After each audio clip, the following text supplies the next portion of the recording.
Days இன்னைக்கு நம்ம ஜிமினோட ஒன்றான romantic husband with 15 years age gap episode 12 தான் பார்க்க போகிறோம். ஸோ நீங்கள் நம்ம சேனல் சப்ஸ்கிரைப் பண்ணனா சப்ஸ்கிரைப் பண்ணிக்கோங்க, கூடவே இந்த பெல் ஐக்கன் கிளிக் பண்ணிக்கோங்க அண்ட் உங்கள் ஃப்ரெண்ட்ஸ் அண்ட் ஃபேமிலிஸ்க்கு ஷேர் பண்ணுங்கள். And headsets must and imaginary self. Okay, வாங்க நம்ம வீடியோக்குள்ளே போகலாம். லாஸ்ட் எதில் முடிச்சிருந்தோம் அப்படின்னா, நீ பேசினதுக்கெல்லாம் நான் தாண்டி கோவமாக இருக்கணும், இப்போ நீ எதுக்கு கோவமாக இருக்கா அப்படின்னு கேட்க, அவனை திரும்பி முறைச்ச நீங்கள் வேகமாக பாத்ரூம்குள்ளே போய் உங்களை சுத்தப்படுத்திக்கிட்டு புடவையை ஒழுங்காக கட்டி வெளியே வரா. அவனும் தான் கட்டி இந்த வேஷ்டி அவிழ்த்து ஒழுங்காக கட்டிக்கிட்டு நீங்கள் வெளியே வந்ததும் இவன் உள்ளே போயிட்டான். ஜிமினும் பாத்ரூம்லேருந்து அப்படி வெளியே வரா. அப்போ தான் புடவையை ஓரளவுக்கு கட்டி முடிச்ச நீங்கள் ஃப்ளைட் மட்டும் எடுத்துக்கிட்டு இருக்கீங்க. ஜிமின் அப்படி பார்த்ததும் திரும்பி நின்று அதை இடுப்பில் சொருக்க, ஆமாம் நாங்கள் அந்த இடத்தெல்லாம் பார்க்காத மாதிரி தான் சீன் போடுவா அப்படின்னு தான் குலாப் ஜாமுன் கிண்ணத்தை சரியாக பார்க்க முடியலையே அப்படின்ற கடுப்பில் சொல்லிக்கிட்டவனுக்கு எப்படி தான் இருக்கணும் அப்படின்னு தெரியல. இன்னும் என்னப்பா, அவன் முன்னாடி காட்டினாலும் குத்தம் அப்படிங்கிறான், இல்லைனாலும் குத்தங்கிறான். அப்போ நீங்கள் என்ன தான் செய்வீங்க? நீங்களும் புடவையை கட்டிட்டு திரும்பி அவனை பார்க்க, அவனும் வேஷ்டியை மடித்து கட்டி வெற்று மார்போட அங்கேருந்த ஜன்னல் வழியாக வெளியே வேடிக்கை பார்த்துட்ருக்கான். தான் நின்ன இடத்துல இருந்தே அவனை பார்த்தவங்களுக்கு அவனோட பறந்து விரிஞ்ச முதுகுல ஒரு முகம் புதைக்க ஆசை தான்.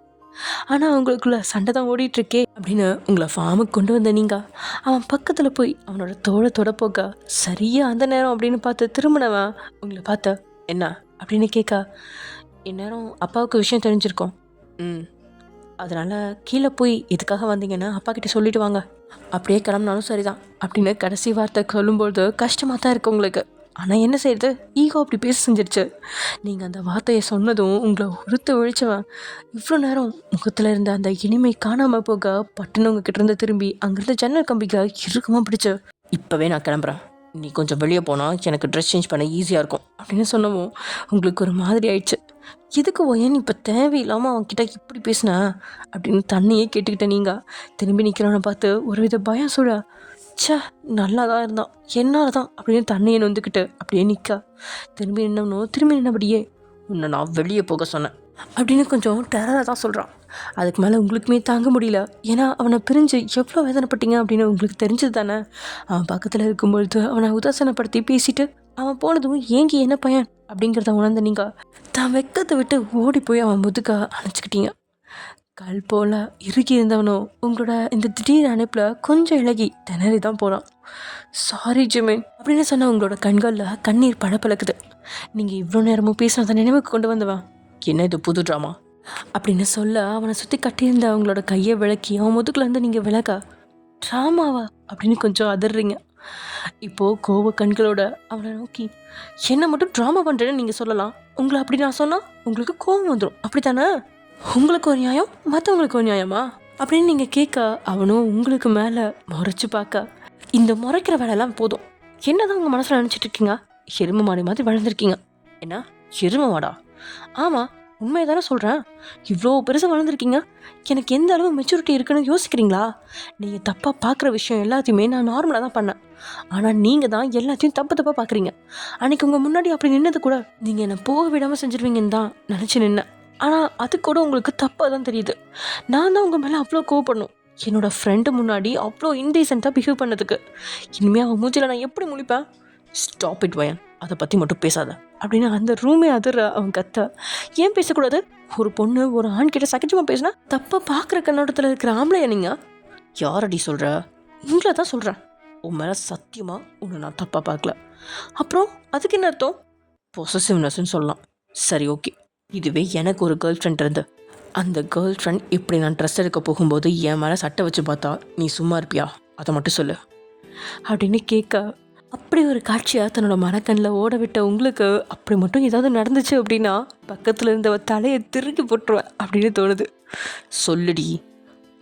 அது எனக்கு தெரியல. ஓ அப்படியா, சரி என் கூட வா, அந்த ரிசப்ஷனிஸ்ட் உனக்கு தெரியும் தானே, அந்த பொண்ணு கூட இன்றைக்கி நான் ஷாப்பிங் போய் அவங்களும் ஃப்ரெண்ட்ஸாக இருந்துட்டு வரோம் அப்படின்னு சொல்லிவிட்டு அவன் முன்னாடி போக வேகமாக போய் அவனோட கையை பிடிச்ச நீங்கள், சரி ஓகே ஒத்துக்கிறேன், அது கொஞ்சம் கஷ்டமாக தான் இருக்கும். ஏன்னா கொஞ்சமாவா? ஓகே ரொம்ப கஷ்டமாக இருக்கும். அன்றைக்கி எனக்கு வந்த கோவத்துக்கு நடந்த எல்லாம் ரொம்பவே கம்மி. எதிரில் இருந்தவன் உன்னோட ஃப்ரெண்டுன்றதுனால உனக்கு தெரிஞ்சவன்றதுனால மட்டும்தான் இந்த சேதாரத்தோட அவன் தப்பிச்சிட்டான். இதுவே தெரியாதவனா இருந்தால் இந்நேரம் அந்த கையை விட்டு இன்னொரு கையை உடச்சிருப்பேன். ஜிமின் என்ன ரவுடி மாதிரி பேசுகிறீங்க? எனக்கு பிடிச்சவங்களுக்காக எதையும் செய்வேன், அதை நீ எப்படி எடுத்துக்கிட்டாலும் சரி தான் அப்படின்னு சொன்னவன் அதுக்கு மேலே அந்த இடத்துல நிற்காம காஞ்சிட்டு இருந்த தன்னோட ட்ரெஸ் எல்லாம் எடுத்துகிட்டு பாத்ரூம்குள்ள நுழைஞ்சிட்டான். வெளியே வரும்போதும் அதே கடுகடு முகம். ஜிமின் அப்படின்னு அவனோட கையை பற்றின நீங்கள் எங்கே போகிறீங்க அப்படின்னு பரவழைக்கப்பட்ட தைரியத்தோட கேட்க, இந்த வீட்டை விட்டு போகிறேன் அப்படின்னு சொன்னவன் விறுவிறுன்னு உங்களோட ரூம்லேருந்து வெளியே போக, தலையிலேயே அடிச்சுக்கிட்ட உங்களுக்கு தான் இந்தளவுக்கு அவன்கிட்ட வாயாடி இருக்கக்கூடாது அப்படின்னு எப்பயும் போல் லேட்டாக தான் தோணுது. தோணி என்ன பையன், அவனை நிறுத்த வழி தான் தெரியலையே அப்படின்னு யோசிச்சபடியே வெளியே வந்த நீங்கள் அங்கே எல்லாத்துக்கிட்டையும் சகஜமாக சிரித்து பேசிகிட்டு இருந்தா தன் கணவனை பார்த்து என்ன பேசியிருப்பான் அப்படின்னு தெரியாது. ஆனால் கேடி பையன் எல்லாத்தையும் எப்படியாவது சமாளிச்சிடறான் அப்படின்னு செல்லமாக அவனை விதைச்சா நீங்கள் தன்னுடைய ஃபோனை கையில் எடுத்துக்கிட்டு ஹாலுக்கு வரீங்க. அங்கே அவன் நேற்று ஆஃபீஸ் மீட்டிங் விஷயமா நடுராத்திரியில் போயிட்டு மீட்டிங்கை வெற்றிகரமாக முடிச்சிட்டதாகவும் வர்ற வழியில் நீங்கள் ஃபோன் பண்ணி ஒரே அழுக தன்னை பார்த்துட்டு தான் போகணும் அப்படின்னு அதனால் மழையில் வேறு வழி இல்லாமல் வந்ததாகவும் சொல்லியிருக்கான். பாரு என்னை இவ்வளோ அழகாக கொத்து விட்டான் முரட்டு பயபில்ல அப்படின்னு மனசில் நினச்சபடியே டைனிங் டேபிளில் அவனுக்கு எதிர வந்து உட்காந்த நீங்கள் ஃபோனை அடியில் வச்ச வாட்ஸ்அப் போய் டே கருவாயா அப்படின்னு மட்டும் டைப் செஞ்ச கிஸ் ஸ்மைலிகளை அள்ளி தெளிக்கிறீங்க. மெசேஜ் டோன் சவுண்ட் வந்ததும் தன்னுடைய ஃபோனை பார்த்த உடனே மேலே நோட்டிஃபிகேஷனில் மை வைஃப் அப்படின்னு வர இந்த மெசேஜை அவன் ஓப்பன் பண்ண உடனே அவனோட இதழ் ரெண்டும் அழகாக விரியுது. அடுத்த மெசேஜ் போகாதுடா ஐ மிஸ் யூ அப்படின்ட்டு இருக்கு. நான் எதுக்கு இங்கே இருக்கணும், எனக்காக உனக்காக நான் எதுக்கு இருக்கணும், எனக்காக நீ என்ன பண்ணா, ஒன்றும் பண்ணலதான், ஆனால் இனிமேல் உங்களுக்கு பிடிச்ச மாதிரி இருக்கேன் கருவாயா ப்ளீஸ் பார்க்கலாம் அப்படின்னு முடிச்சிருக்கான் பேச்சை. அதுக்கு மேலே என்ன பேசுறது அப்படின்னு உங்களுக்கும் தெரியல. அவனும் எல்லாத்தையும் சொல்லிட்டு வாசல் வரைக்கும் போக அவன் பின்னாடி எல்லாரும் போக நீங்கள் போகல. ஆனால் கண்களில் இருந்து மட்டும் கண்ணீர் அருவி மாதிரி கொட்டிகிட்டு இருக்கு. முன்னே யார் இருக்காங்க அப்படின்லாம் உங்களுக்கு தெரியல. நான் இவ்வளோ சொல்லியும் அவன் போகிறான் அப்படின்னு நினச்சவங்களுக்கு ஒரே அழுக. அதை பார்த்த உங்களோட அம்மா ஒயன் எதுக்கடி இப்படி அழுவுற, மாப்பிள்ளை வந்துடுவார் அப்படின்னு சொல்ல உங்களுக்கு அதெல்லாம் காதில் விழவே இல்லை, அழுதுகிட்டே தான் இருக்கீங்க.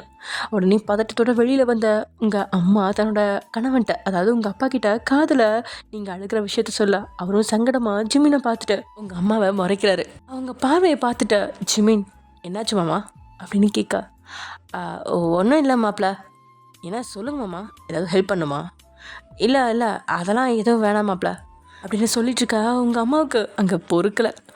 மாப்பிள்ள வயன் ஒரே அழுக, நீங்கள் வந்து சமாதானப்படுத்திட்டு போங்க, என் பொண்ணை இவ்வளோ அழுது நான் பார்த்ததே இல்லை அப்படின்னு தயங்கிட்டே அவங்க சொல்ல காருக்கு உள்ளே ஏற போனவன் வேகமாக அந்த வீட்டை நோக்கி உள்ளே போக இவன் உள்ளே வர்றதை பார்த்ததும் நீங்கள் அழுகையோட ஒரு மாதிரி தேம்பிக்கிட்டே நீங்கள் உங்களோட ரூமுக்கு ஓடிட்டீங்க. அந்த ரூமுக்குள்ளே ஜிமின் நுழைஞ்சதும் வெளியே இருந்தவங்க அம்மா அப்பாவுக்கு இது வரைக்கும் முழுசாக ஜிமின் சொன்னதை நம்பல தான். ஆனால் இப்போதான் அவங்களுக்கு தெளிவாக புரியுது, கண்டிப்பாக தன்னோட பொண்ணுக்காக தான் வந்திருக்காரு அப்படின்னு. உள்ளே நுழைஞ்சோன்னும் வேகமாக அவங்க பக்கத்தில் வர கொஞ்ச நேரம் முன்னாடி ஜிமின் நின்னா அதே ஜன்னல் கம்பிகள் பக்கத்தில் நின்று உங்களை பக்கமாக வேகமாக திருப்பி விட்டான் ஒரு அறை. அவனோட 5 விரல்களும் பதிகிற அளவுக்கு. நீங்களும் அதிர்ச்சியில் அவனை நிமிர்ந்து பார்க்க, இதை இந்த அளவுக்கு நீ என்ன அடிக்ட் ஆக்கி வச்சதுக்காக அப்படின்னு சொன்னதும் அடுத்த நொடி பட்டுன்னு உங்களை இழுத்து தன்னோட அணைச்சிக்கிட்டவன் உங்களோட இதழ்களை ஆக்ரோஷமாக கவிக்கிட்டான். அடுத்த நிமிஷம் நீங்கள் அவனை விட வேகமாக அவனோட இதழை தான் வசமாக்கி வன்மையான முத்தத்தை அவனுக்கு பரிசளிச்சிட்ருக்கீங்க. முத்த போரில் 2 பேருமே ஜெயிக்க உங்களை தன்கிட்ட இருந்து விளக்குனவன் கிறக்க பார்வை ஒன்றை பார்த்தபடியே உங்களோட முந்தானையை சரிய விட காலையிலேருந்து அவனை சோதிச்சிட்டு இருந்த உங்களோட திமிரன அழகா தன்னுடைய 2 கைகளால் அள்ளி ஆசை தீர்ற அளவுக்கு பருகிட்டு இருக்கான்.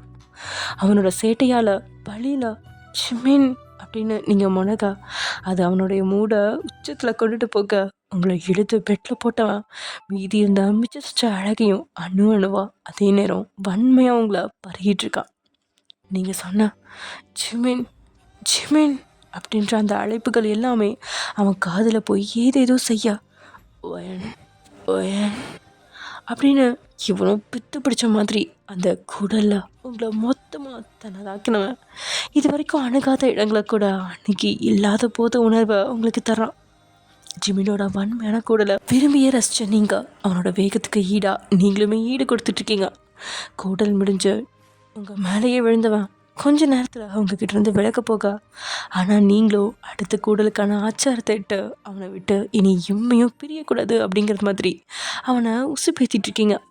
அடுத்த நிமிஷம் தான் முருடனோட கை வளைவில் செக்கி சின்ன பின்னமாக நீங்கள் ரெடியாக இருக்கா. இதுக்கு மேலே இந்த இடத்துல நம்ம இருந்தால் நல்லா இருக்காது, அதனால் நம்ம கிளம்பிடுவோம். என்ஜாய் ஜிமின் மச்சான். இப்படியே டைம் ஸ்கிப் ஆகுது. ஜிமினோட கை வளைவுக்குள்ளே இருந்த நீங்களோ, இன்றைக்கி தான் காலேஜ் முதல் நாள் போகலான்னு இருந்தேன், ஆனால் இன்றைக்கும் இப்படி லீவ் ஆகிடுச்சு, சரி விடு, நாளைக்கு போய்க்கலாம் அப்படின்னு சொன்ன நீங்கள் எதாச்சியா மணி பார்க்க அதுவோ 2 அப்படின்னு காட்டுது. ஐயோ ஜிமின், மணி 2 ஆயிடுச்சா அப்படின்னு அவன்கிட்ட பட்டுன்னு நீங்கள் விலகினதும் உங்களோட கையை பிடிச்சவன், என்னாச்சுடி? ஐயோ ஜிமின், மணி 2 ஆச்சு, இவ்வளோ நேரம் நம்ம இங்கே என்ன பண்ணோன்னு கேட்டா என்ன சொல்வீங்க? லூஸாடி நீ, நம்ம 2 பேரும் புருஷன் முன்னாடி, நம்மளை யார் கேட்க போகிறா? பைத்தியம் தாங்க உங்களுக்கு பிடிச்சிருக்கு. இது என்ன மாதம்? ஆடி மாதம். நம்ம ஒன்றா சேரக்கூடாதுங்கிறதுக்காக தான் உங்களையும் என்னையும் இப்படி பிரித்து வச்சதே அப்படின்னு நீங்கள் சொன்னதை கேட்டு தலையில் அடிச்சுக்கிட்டவன், என்ன ஒயன், அதுக்காக சித்திரை மாதம் யாரும் பிறக்காமையா இருக்காங்க? எனக்கு இந்த மாதம் அந்த மாதம்லாம் கணக்கு கிடையாது. எப்போ நமக்கு பேபி வந்தாலும் அதை சந்தோஷமாக தான் வளர்ப்பேன். முன்னாடிலாம் ஏசி இருக்காது, அதனால் வெயிலுக்கு பயந்து அப்படி சொன்னாங்க. என் குழந்தையா வீட்டிலே தானே வளர்க்க போகிறோம்.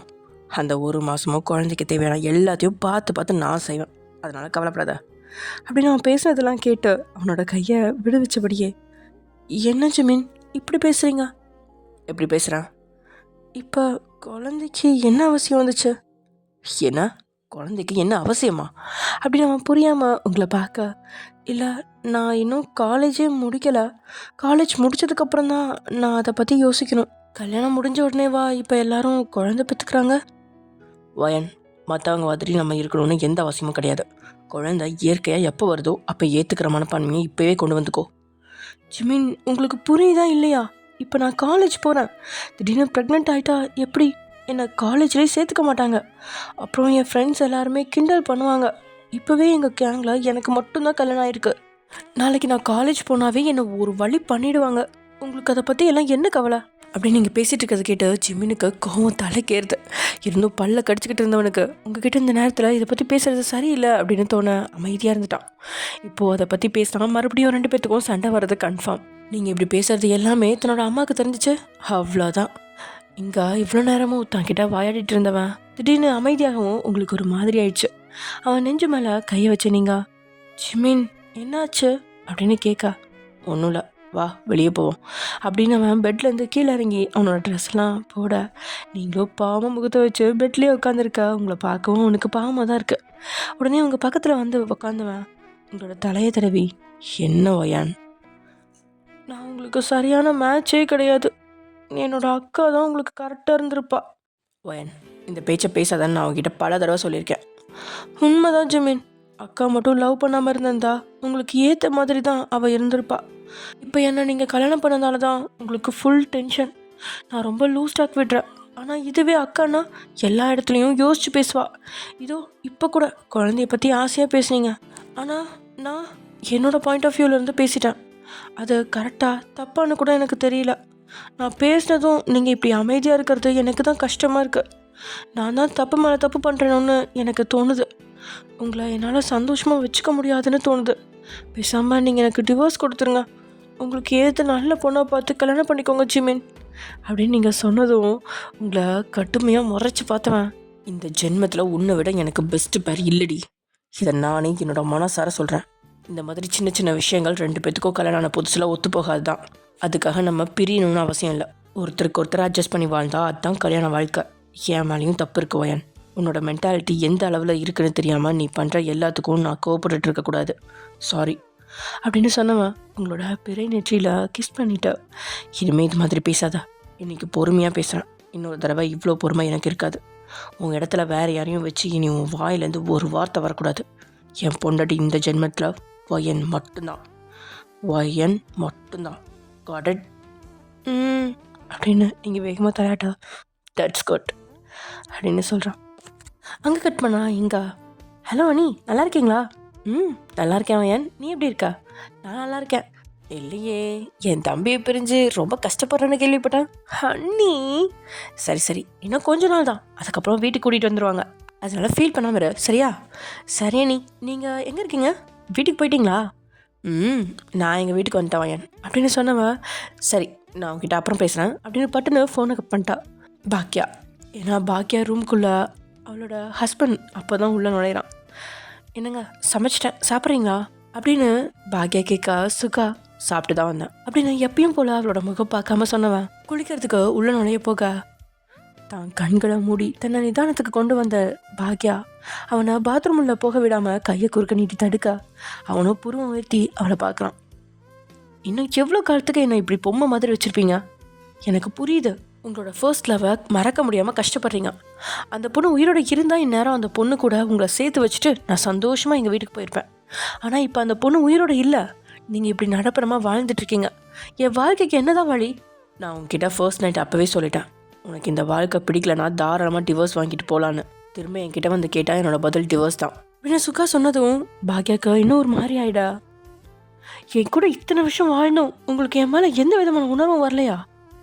இல்லை அப்படின்னு அவன் பட்டுன்னு சொல்ல, கசப்பான புன்னகையை உதிர்த்தவா, அப்போ இதுக்கு மேலே இந்த வீட்டில் இருக்கிறதுக்கு எனக்கு உரிமை இல்லை அப்படின்னு சொன்னதும் சட்டுன்னு சுகா அவளை நிமிர்ந்து பார்க்க, உங்கள் ஆசைப்படி டிவோர்ஸ் அப்ளை பண்ணுங்க அப்படின்னு பாக்கியா சொன்னதும் உண்மையில் சுகாவோட கண்கள் பெருசாக விரியா. ஆமாம், இதுக்கு இப்படி ஒரு பொம்மை வாழ்க்கை வாழணும், எனக்கு இங்கே இருக்கவே பிடிக்கல அப்படின்னு சொன்னதும் அவன் நெஞ்சில் சுருக்குன்ற வலி. நான் சமைக்கிறத சாப்பிட கூட இங்கே யாரும் இல்லை, நானே சமைச்சு நானே சாப்பிட்றேன், நான் இல்லைன்னா கூட கவலைப்பட இங்கே யாருமே இல்லை. அப்படி இருக்கும்போது இப்படி ஒரு வாழ்க்கை எனக்கு தேவைதானான்னு தோணுது. அட்லீஸ்ட் நான் இல்லைன்னா உங்களுக்கு கொஞ்சம் ரிலீஃப் ஆகுது இருக்கும்ல. உங்கள் முடிவு தான் சரி, நாளைக்கு வக்கீல போய் பார்க்கலாம் அப்படின்னு சொல்லிட்டு வழக்கம் போல் தலகாணி எடுத்துக்கிட்டு ஹாலுக்கு போய் படுத்துட்டா. ஆனால் இங்கே சுகாவால் அவள் சொன்னதை எதையுமே அவ்வளோ சீக்கிரம் ஏற்றுக்கவே முடியல. ஏன்னா டிவோர்ஸ் வேணுமா அப்படின்னு அதுலேயே அவன் ஷாக் ஆகி நின்றுட்டுருக்கான். பின்ன கல்யாணாகி வந்த முதல் நாள்லேயே அவனோட லவ்வர் கதையை சொல்ல அதையெல்லாம் பொறுமையாக கேட்டவா, உங்களுக்கு இப்படி நடந்ததுக்காக நான் ரொம்ப வருத்தப்படுறேன். ஆனால் அதுக்காக உங்களுக்கு வாழ்க்கை இல்லைன்னு ஆகிடாதே, அடுத்தடுத்து நீங்கள் கடந்து தானே போகணும். உங்களுக்கு ஒரு துடுப்பாக இருந்து நான் உதவணும்னு ஆசைப்பட்றேன். உங்களோட கடந்த காலத்தை மறக்க வச்சு உங்களோட நிகழ்காலத்தை சந்தோஷமாக மாற்றுறதுக்கு என்னால் முயற்சியை நான் பண்ணுவேன் அப்படின்னு அவ்வளோ நம்பிக்கையாக சொன்னேன். பாக்கியாவா இது? 1 வருஷம் 2 வருஷம்னா அவ்வளோ அமைதியாக இருப்பா. மொத்தமாக 4 வருஷம் ஆயிடுச்சு. இதில் வேறு அவளோட அம்மா செக்கப் அது இதுன்னு சொல்லி அவளை அலக்கரிக்க ஆரம்பிச்சிட்டாங்க. இதுக்கு மேலே தான் ஒரு முடிவு எடுக்காமல் இருந்தால் அது சரியாக வராது அப்படின்னு தான் பாக்கியா இந்த முடிவு எடுத்தது. இன்றைக்கி தான் கணவன்கிட்ட பேசணும் அப்படின்னு காத்திருந்தா. இதோ அவன் வந்துட்டான். அவன்கிட்ட சொன்னவளுக்கு மனபாரம் நீங்கின மாதிரி இருக்கு. வழக்கம் போல் ஹால் சோஃபாவில் உட்காந்தவா பில்லோவை தலைக்கு கொடுத்து டிவி ஆன் பண்ணி நைட்டு முழுதும் பார்த்துட்டு இருந்தா. எப்போ தூங்கினா அப்படின்னு தெரியாது. தினமும் இப்படி தான் அவளுக்கு இந்த வீட்டில் தூக்கம் அப்படிங்கிறது தானாக வந்ததே கிடையாது. இது மாதிரி டிவியில் ஏதாவது பார்த்துக்கிட்டு அதுக்கப்புறம் அப்படியே தூங்கிடுவா. எதுவும் இல்லாமல் தூங்க எப்படி அவளால் முடியும்? அவள் கணவனோட நினைப்பே அவளை முழுசாக ஆக்கிரமிச்சிடும். சிலருக்கு தன் கையில் இருக்கிறது பொக்கிஷம் அப்படின்னே பலருக்கு தெரியுதில்ல. அது கையில் இருந்து நழுவ விட்டதுக்கு அப்புறம் தான் ஐயோ பொக்கிஷம் போயிடுச்சே அப்படின்னு வருந்துவாங்க. அது மாதிரி தான் சுகாவுக்கும் பாக்கியா அவனோட பொக்கிஷம் அப்படின்னு தெரியல. அதனால இப்போ அது கை நழுவ ரெடியாக இருக்கு. டேக் கருவையா, இன்றைக்கும் காலேஜ் கட் பண்ணால் நான் பொல்லாதவளாக மாறிடுவேன். அப்பாவே என்னை கூட்டிகிட்டு போகிறேன்னு சொன்னாங்க. இப்போ எதுக்கு வம்பு பண்ணி என்ன கூட்டிகிட்டு போயிட்டுருக்கா? கொஞ்ச நேரம் வாயை மூடிட்டு வாடி. ஜிமின் ப்ளீஸ் என்னை காலேஜில் விடுங்க. காலேஜுக்கு தாண்டி கூட்டிகிட்டு போகிறேன். இல்லை, இந்த ரோடு காலேஜ் போகாது, வேற எங்கே போகும்? அது தெரியாதனால தானே உங்ககிட்ட கேட்குறேன் அப்படின்னு சொன்னதும் அவன் ஒரு ஓரமாக வண்டியை நிறுத்தி உங்களை தான் பக்கம் இழுத்துவேன். லவ் யூ வயன், லவ் யூ டூடா கருவாயா. இது என்ன ரொமான்ஸ் பண்ணுற டைமா? நீ நம்ம வீட்டுக்கே வந்துருவாயான். ஜிமின் என்ன திரும்பவும் முதல்லந்தா? நேற்று நைட் எனக்கு சுத்தமாக தூக்கமே இல்லடி, நீ தூங்கினியா அப்படின்னு கேட்க நீங்கள் திருன்னு முடிச்சுட்டு மெதுவாக தலையாட்ட. உன்னை மாதிரி என்னால் இருக்க முடியல ஓயன், நீ பக்கத்தில் இல்லாமல் ஒரு மாதிரி இருக்கு. அதனால தான் காலையில் சீக்கிரமாக கிளம்பி வந்துட்டேன். உங்கள் அப்பா கிட்ட பேசவா? சரி அப்படின்னு தலையாட்ட. நீங்கள் இப்போது அவனை ஒட்டி உரசி உட்காந்து, நான் எங்கே போக போகிறேன் ஜிமின், உங்கள் பக்கத்துலேயே தானே இருக்கேன்.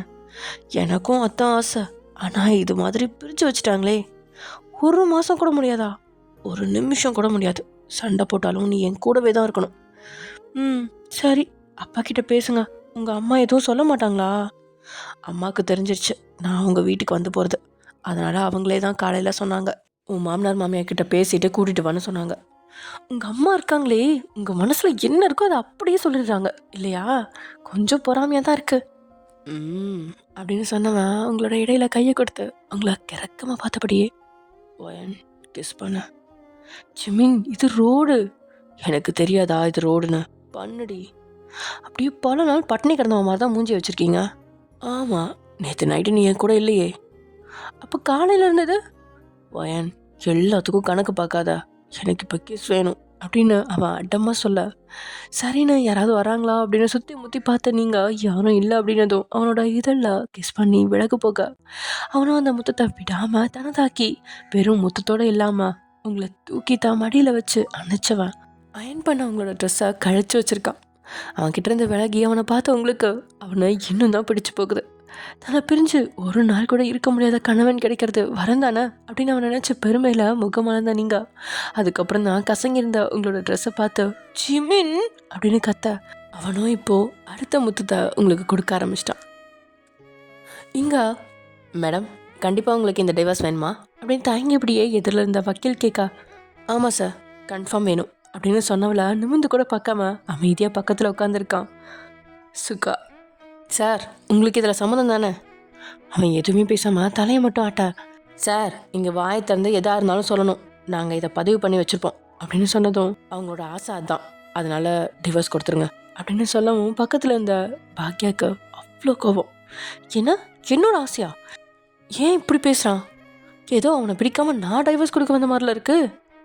உண்மையில் அந்த வக்கீலுக்கு அப்படி தான் இருக்குது. அதனால் அந்த வக்கீல் ஏன் கொஞ்சம் நீங்கள் யோசிச்சு பார்க்கக்கூடாது, 2 பேருக்கும் இன்னும் அவ்வளோ வயசாகிடல, 2 பேரும் இன்னும் 1 வருஷம் சேர்ந்து வாழலாமே, அதுக்கப்புறம் டிவோர்ஸ் கேட்டால் கண்டிப்பாக தரேன்.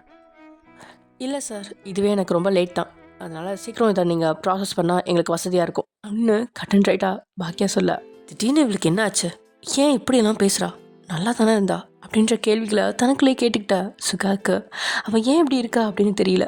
வக்கீல்கிட்ட பேசிட்டு வெளியே வந்த பாக்கியா சுகா அப்படிங்கிற ஒருத்தன் அங்கே இல்லை அப்படிங்கிற மாதிரி தான் ஸ்கூட்டியை ஸ்டார்ட் பண்ணி போயிட்டா. முதல் முறையாக சுகாவுக்கு பாக்கியாவை நினச்ச வேதனையாக இருக்குது. சைட் மிரரில் அவனை பார்த்தபடி தான் வண்டியை விருட்டுன்னு எடுக்கிறா பாக்கியா. அதே சமயம் இங்கே உங்களை காலேஜில் விட்டுட்டு போன ஜிமின் ஆஃபீஸ்க்கெலாம் போகல, நேராக உங்கள் வீட்டுக்கு தான் போகிறான். போனவன் தான் மாமனார்கிட்ட வயன் வீட்டுக்கு அழைச்சிட்டு போகிறத பற்றி பேச அங்கே அவனுக்கு அவன் எதிர்பார்த்ததை விட பதில் நேர் எதிராக இருக்குது. மாப்பிள்ள எங்கள் குடும்பம் இதுதான், சிலதை நாங்கள் ஸ்ட்ரிக்டாக ஃபாலோ பண்ணுவோம், அப்படி இருந்தும் நீங்கள் 2 பேரும் ஆசைப்பட்டீங்கிறதுக்காக தான் உங்கள் 2 பேரையும் நான் ஒன்றா அனுப்பி வச்சேன். நீங்கள் வேணும்னா அவளை காலேஜில் கொண்டு போய் விடுங்க, கூட்டிகிட்டு வாங்க, ஆனால் ஆடி முடிஞ்சதுக்கப்புறம் தான் கண்டிப்பாக உங்கள் வீட்டுக்குள்ளே அனுப்பி வைப்போம், தப்பாக எடுத்துக்காதீங்க மாப்பிள்ள அப்படின்னு உங்களோட அப்பா சொன்னதும் முகத்தில் எதையுமே கட்டாமல் சரி அப்படிங்கிற போல வந்தவனுக்கு தான் மாமனார் மேலே அவ்வளோ கோவம் வருது. எப்படி இன்னும் எவ்வளோ நாள் இருக்கே, ஒரு நாளைக்கே இப்படி அப்படின்னு நினச்சி பார்த்தவனுக்கு பேசாமல் அவங்கள கடத்திட்டு போயிடலாமா அப்படின்னு தான் இருக்குது. ஆமாம் ஜிமின் பேசாமல் கடத்திட்டு போயிரு, அதான் நீங்கள் இன்னும் ஹனிமூன் போகல, ஹனிமூன் போயிருங்க, அதில் ஒரு 2 வீக்ஸ் முடிச்சிட்டிங்கன்னா முடிஞ்சுது. ஓகே ஃப்ரெண்ட்ஸ் இதோட இந்த எபிசோட முடிச்சுக்கலாம். நெக்ஸ்ட் எபிசோடில் என்ன நடக்க போகுது அப்படிங்கிறத நெக்ஸ்ட் எபிசோடில் பார்க்கலாம். Okay bye.